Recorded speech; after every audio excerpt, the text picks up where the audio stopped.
একখানা দোয়া দিয়ে আমার ভূমিকার মধ্যে যাই।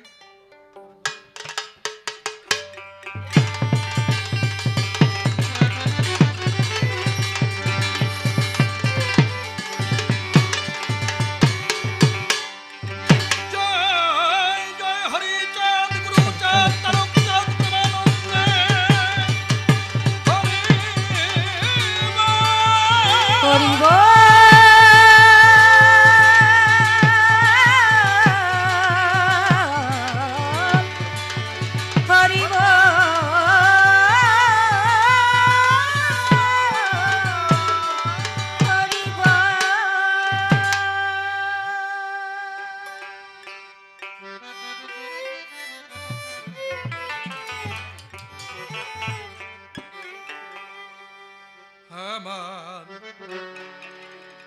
মন হয়েছে উড়াল পাখি কেমনে ঘরে রই রই রই গো মন হয়েছে উড়াল পাখি কেমনে ঘরে রই রে মন হয়েছে উড়াল পাখি কেমনে ঘরে রই রে মন হয়েছে উড়াল পাখি কেমনে ঘরে রই ও বন্ধুর প্রেম ললে মলম জ্বলে প্রেম ললে মলম জ্বলে সে কথার কাছে কই মন হয়েছে উড়াল পাখি কেমনে ঘরে রই রে মন হয়েছে উড়াল পাখি কেমনে ঘরে রই অন্ধ হলো কেঁদে বুঝি আমার দুনয়ন যার লিগলে নিশি জাগি সে বুঝলো না মন সে বুঝিল না অন্ধ হলো কেঁদে বুঝি আমার দুনয়ন যার লাগিয়া নিশি জাগি সে বুঝলো না মন সে বুঝিল না আমার ভেঙে গেল সুখের স্বপন ভেঙে গেল ভেঙে গেল সুখের স্বপন সে বেদনা কেমনে বল মন হয়েছে উড়াল পাখি কেমনে ঘরে রই রে মন হয়েছে উড়াল পাখি কেমনে ঘরে রই ভালোবাসার এত জ্বালা আগে তো বুঝি নাই বন্ধুর বিরহে দেহ পুড়ে হলো ছাই পুরে হলো ছাই ভালোবাসার এত জ্বালা আগে তো বুঝি নাই বন্ধুর বিরহে দেহ পুড়ে হলো ছাই পুরে হলো ছাই আমি কেমন করে জীবন বাঁচাই মনরে জীবন বাঁচাই কেমন করে জীবন বাঁচাই বলে দিনাই অলসয় মন হয়েছে উড়াল পাখি কেমনে ঘরে রই রে মন হয়েছে উড়াল পাখি কেমনে ঘরে রই নির্মল বলে মনের মানুষ যারে চলে যায় সে জানে তার কত জ্বালায় অন্যে বোঝা দেয় অন্যে বোঝা নির্মল বলে মনের মানুষ যারে চলে যায় সে জানে তার কত জ্বালায় অন্যে বোঝা দেয় অন্যে বোঝা ও সে দিবানিশি পর্যায়ে নয় দিবানিশি করছে দিবানিশি পর্যায়ে নয় বন্ধু বুঝিয়া সে আয়। হয়েছে উড়াল পাখি কেমনে ঘরে রই মন হয়েছে উড়াল পাখি কেমনে ঘরে রই গুরু পিতা গুরু মাতা গুরু ভগ্নী গুরু ভ্রাতা গুরু সর্বভয়ত্রাতা জীবন অন্তকালে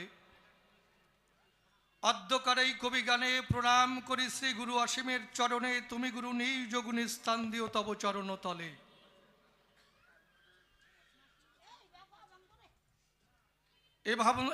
এ বন্দনা করে সাই যাব কাব্য ভূমিকায়, কিন্তু কি বলবো সবারই সদন। বলি আমি সভা পরে একটা ভূমিকার আছে কিন্তু বিশেষ প্রয়োজন। কারণ কবি গান গাইতে হলে দুই জনকে দাঁড়াতে হয় দুই দলে। এ কথা নতুন বলে আর বলার কিছু নাই। এবার দুটি পক্ষ ধরে দাঁড়াইয়ে সভার ভিতরে আমরা দেখাবো যার যার ভূমিকার বড়াই। এইবার নির্মল নামটি করে নাস দাঁড়াইয়া সভা পাস। আমি প্রেমানন্দ ব্রহ্মচারীর ভূমিকা আজি করিলাম গ্রহণ। আমার বিপক্ষীয় বক্তা যিনি বিচরণ পাগল হচ্ছেন তিনি, তাহার সিপাত মধ্যে আমি ভক্তিপূর্ণ প্রণাম করি অর্পণ। এইবার কোথা থেকে আলোচনা বসে শুনুন সৌধী জনা, আমি এক এক করে সেই কথাগুলি করি উত্থাপন। আমি খুলে বলি সভাতল প্রথমেই কিন্তু সনাতন ধর্ম ছিল, তারপরে হিন্দু ধর্ম হলো, এ কথা কমি মিথ্যা নয়। এইবার তারক গোসাই এলো, তিনি আবার আর এক শব্দ ঢুকালো। কি তত্ত্ব মহাশয়? মানবকুলে আসিয়া যশমন্ত সৌত হইয়া জন্ম লইয়া সফলা নগরী প্রচালিল গুড়গম্ব সূক্ষ্ম সনাতন ধর্ম জানাইল এ জগত ভরি। বসে শুনুন নারী নরে, এই সূক্ষ্ম তত্ত্ব ঢুকালো তার ভিতরে। এই তত্ত্ব আমরা কিন্তু পাই। তাহলে আদিতে সনাতন ধর্ম ছিল, এ কথা আমার একটু বলা ভালো। তাহলে এই সনাতন ধর্মের দর্শনই বা কি, আর এই হিন্দু ধর্মের দর্শনই বা কি? আর যে একটা সূক্ষ্ম সনাতন ধর্ম এই কথা লিখলো, এর দর্শনই বা কি? এই তত্ত্ব বুঝিতে কুলাই নাই মোর পুঁজিতে, তোমার সাক্ষাতে আমি প্রশ্ন করলে উত্থাপন, তুমি এসে সভা পাশে জবাব দেবে রসাভাসে, শ্রোতাবর্গ অঙ্ক কষে কষে উহা করবে আকর্ণ। এই প্রথম প্রশ্ন গেল হয়ে কার্যনায় সে কথা কয়ে। এইবার আমি দ্বিতীয় প্রশ্ন করি উত্থাপন। তারক গোসাই হাতে কলম ধরে লিখে দিল নারী নিয়ে ব্রহ্মচারী। লয়ে নিজ নারী ব্রহ্মচারী সচ্চরিত্র রবে, হাতে কাম মুখে নাম সদা সত্য কথা কবে। এই তত্ত্ব শাস্ত্রের ভিতরে লিখে যায়, কিন্তু আমি বুঝলাম না মহাশয়, এই নারী নিয়ে কি করি ব্রহ্মচারী হয়? কারণ নারী যদি থাকে পাশে, কাম কামনায় ঘিরে আসে, ভাবাবেশে নারীর সঙ্গে যখন মিলন হয়, ওই মিলন করবার তরে পিতৃধন পড়ে ধরিয়ে, তখন তার ব্রহ্মচার্য সারে খারে যায়। তাহলে সেই নারী থাকতে বলো তুমি সবার সাক্ষাতে কি করি এ জগতে ব্রহ্মচারী হয়? তুমি আমার কথা নিয়েও পরিষ্কার করে বুঝাইয়া দিও, এই তত্ত্ব আমার জানবার অভিপ্রায়। কারণ মহাপ্রভু করেছে মানা, তোমরা কাষ্ঠের নারীও দর্শন করো না, কেননা কাষ্ঠের নারী হইতে জন্মে কামের বিকার। তবে কথা একটা মনে পড়ে গেছে, মানে আপনারা রাগ করবেন না তো? দেখুন, আমি কৃষ্ণ প্রশ্ন কর্তা, ঠিক মতো যদি মধুসাকে খোসা না দেওয়া যায়, তাহলে কি মধু পড়ে মহাশয়? হ্যাঁ, চাকের উপর একটু খোসা মারলাম, ওই পোকার উপর একটু কোনো মতে লাগলো, ওতে কি রস বেরোয়? অন্তরে করুন ধারণা, ওতে কিন্তু রস বেরোয় না। যদি রস বের করতে হয়, আপনি আমার কথা লবেন, ভালো করে জোরে খোসা দেবেন, ওর ভেতর থেকে রস টপ টপ করে এসে পড়বে। এই কথা কবু মিথ্যা নয়। মানে এই দেখেন, যখন এই দলে দলে হরিসভায় যায়, আবার মহোৎসবে যায়, সেখানে গান গায়, ওরে যে দেশে মোর মনের মানুষ, সেই না দেশে যাব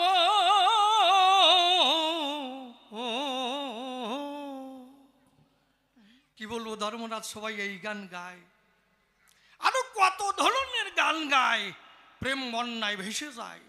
একজন আরেকজনের চরণ ধরে গড়াগড়ি খায়, চোখের জল ঝরিয়ে পড়ে মহাশয়, তাতে কত ভাবের উদয় হয়।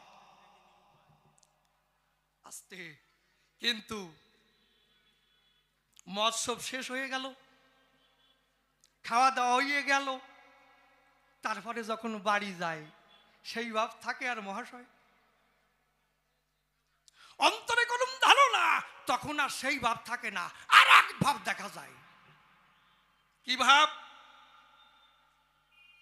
সন্ধ্যা যখন হলো ভাই, আর হরি নাম নাই, বলে বিছানা করো, এইবার শুতে যাই। যখন দিল বিছানা করিয়ে, দুইজনে তো শীতয়ে শুয়ে পড়ে, তখন কি করে? সে তত্ত্ব ভাই আমার জানা নাই। সে তত্ত্ব জানা আছে? ওরে ভাবে ডুব দিয়েছিল, যাযাবরটা চলে গেল, এখনো বসে ছাড়ে দুঃখের হাই। কি ছিল, কি চলে গেল রে ভাই? হ্যাঁ, তারপরে আবার সকালবেলা গান গায় ওই কর্তা বিছানার পরে, ওরে আমি ভেবে দেখিনি উপায়, নিরানন্দ বিদায় দাও, আনন্দ দাও দয়াল আমারে।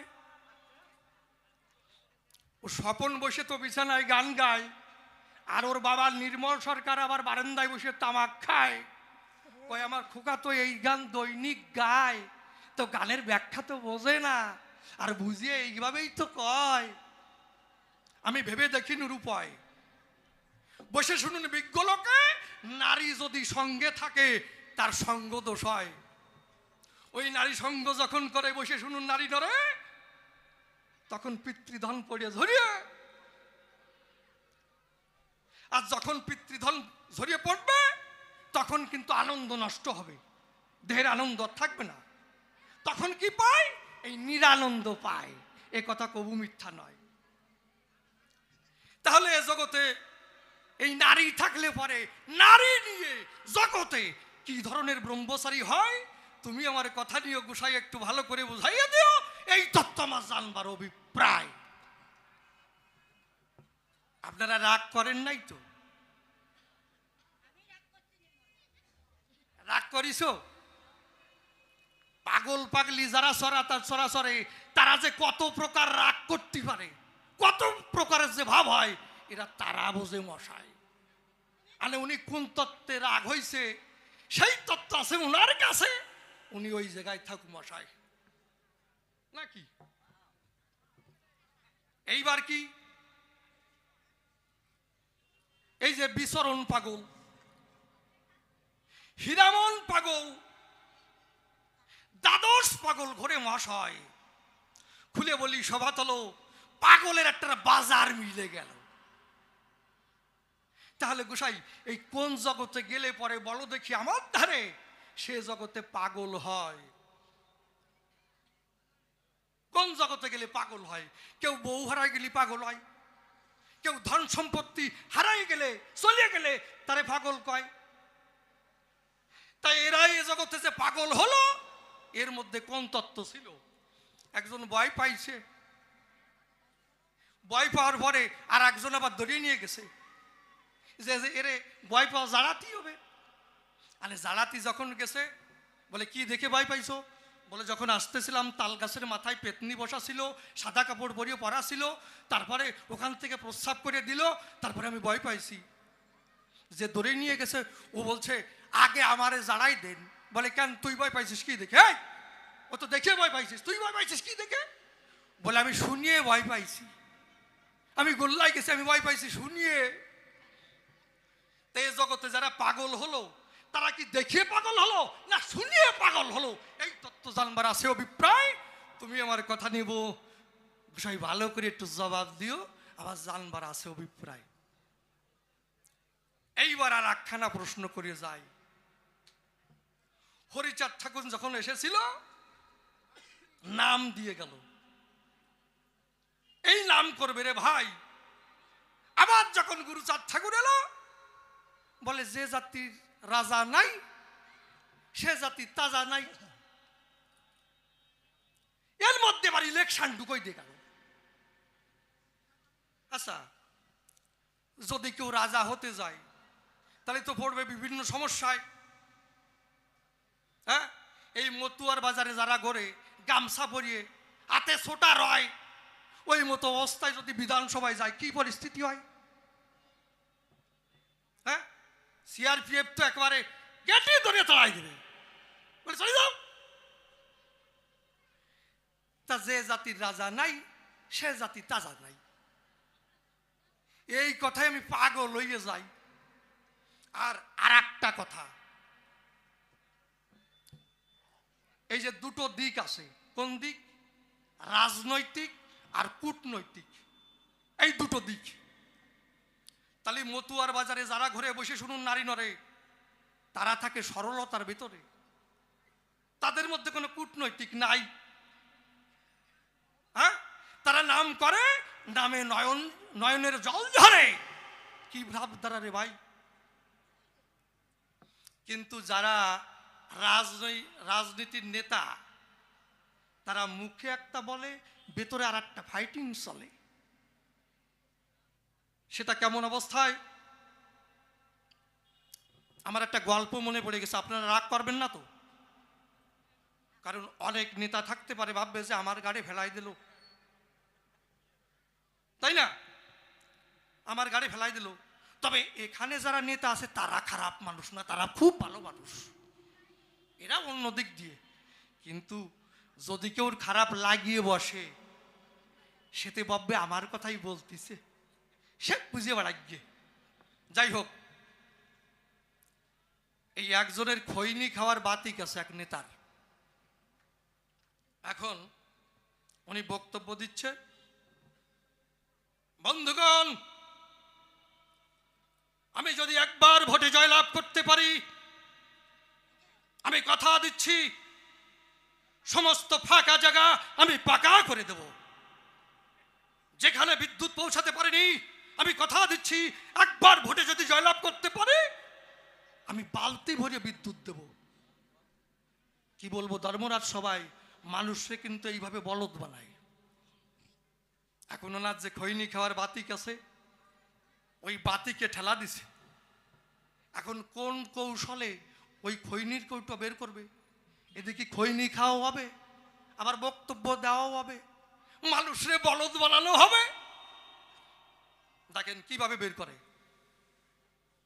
বন্ধুগণ, সারা পৃথিবীর যে অবস্থা, এর মধ্যে পকেটে আমাদের হাত গুটিয়ে বসে থাকলে হবে না, আমাদের পকেট থেকে হাত বের করতে হবে। এই বলে খৈনির ডিব্বা বের করেছে। বন্ধুগণ,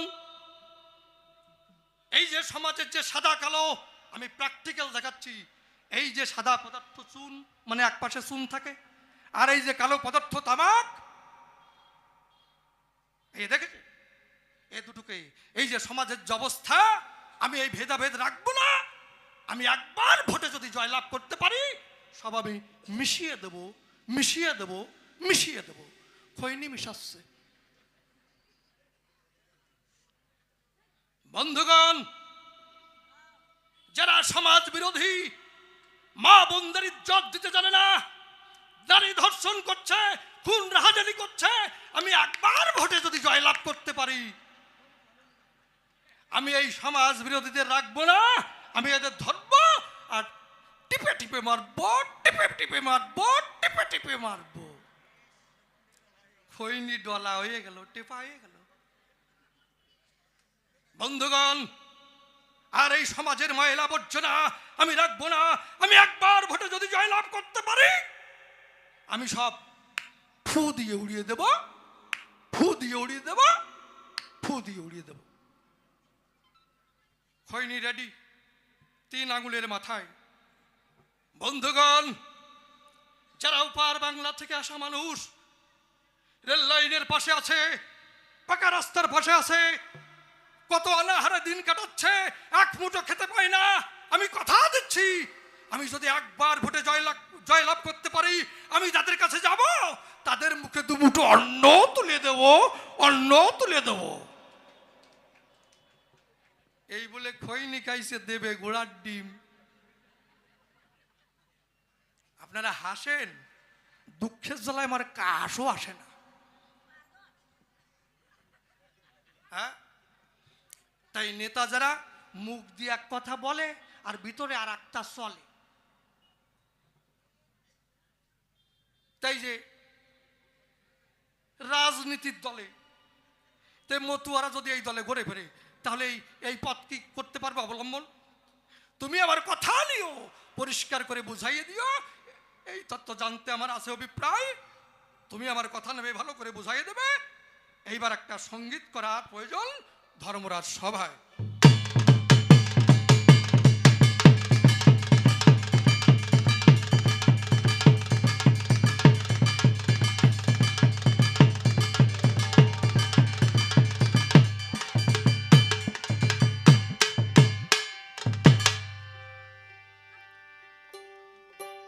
হ্যালো হ্যালো হ্যালো হ্যালো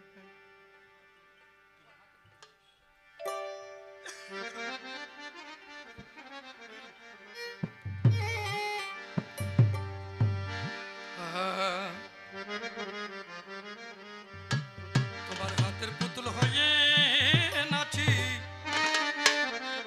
ও দয়াল হরি,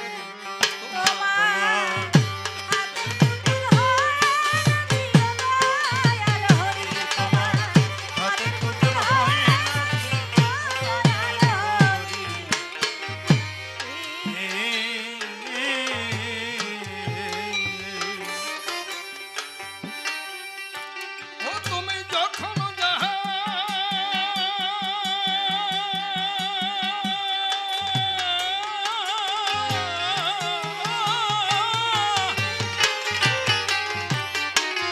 যখন যাহা করাও মরে, তখন আমি তাই করি। হাতের পুতুল হয়ে নাচি ও দয়াল হরি তোমার, হাতের পুতুল হয়ে নাচি ও দয়াল হরি।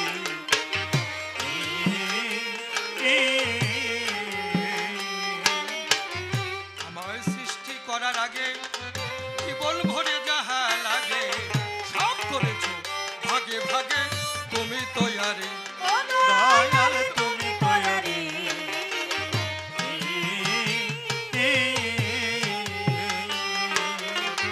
আমায় সৃষ্টি করার আগে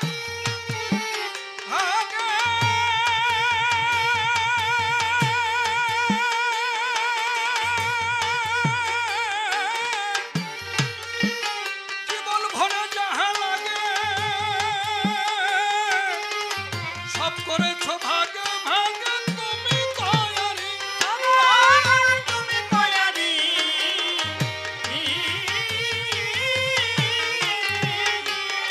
আমার তোমার তুমি চলে গেলে, তোমার তুমি চলে গেলে, তখন আমি যাই মরে। হাতের পুতুল হয়ে নাচি ও দয়াল হরি তোমার, হাতের পুতুল হয়ে নাচি ও দয়াল হরি।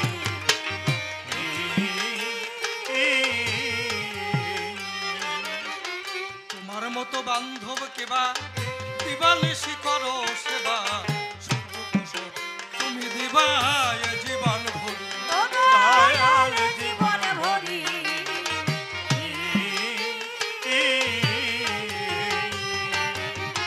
তোমার মতো বান্ধব কেবা দিবানিশি করো সেবা,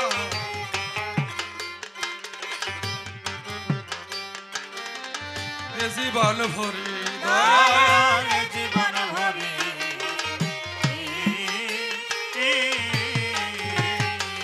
পিছা মহামায় বন্দী হয়ে, মোহমায় বন্দী হয়ে, মহামায় বন্দী হয়ে আমি তের বড়াই করি। হাতের পুতুল হয়ে নাচি ও দয়াল হরি তোমার, হাতের পুতুল হয়ে নাচি ও দয়াল হরি।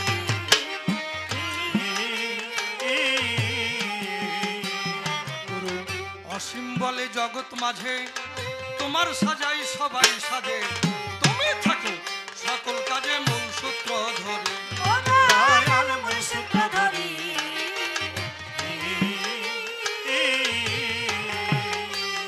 গুরু অসীম বলে জগৎ মাঝে তোমার সাজাই সবাই সাজে তুমি থাকো সকল কাজে মূল সূত্র ধরি দয়াল মূল সূত্র ধরি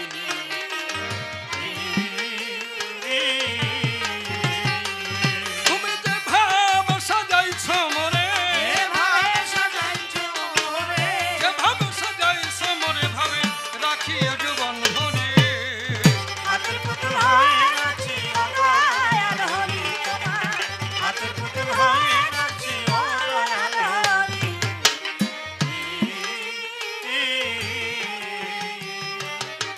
সেভাবেতে প্রশ্নই আমি করলেম উত্থাপন আপনারা বসে বসে শুনলেন গানের দোল। প্রথমে কিন্তু সনাতন ধর্ম বটে ছিল তারপরে দেখেন বাবা হিন্দু ধর্ম হলো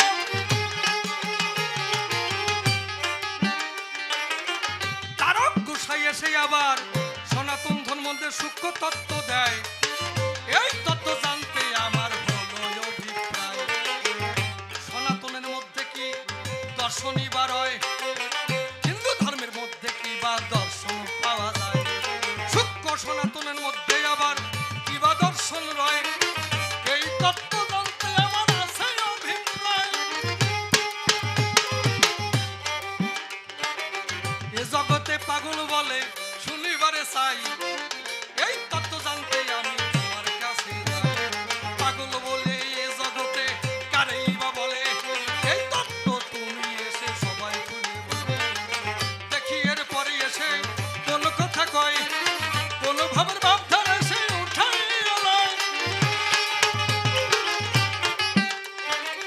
যে জাতির রাজা নাই তোমার মুখে পাই সে জাতি তাজা নাই বলি যে সবাই এই তত্ত্ব জানতে আমার হলো কিঞ্চন তোমার চরণে প্রশ্নমালা করলেন নিবেদন দেখি এর পরে এসে কোন কথা কয় আর একখানা প্রশ্ন করলেন ধর্মরাজ সভায় নারী নিয়ে এ জগতে ব্রহ্মচারী হবে সেই তত্ত্ব সভা মাঝে তুমি খুলে দেবে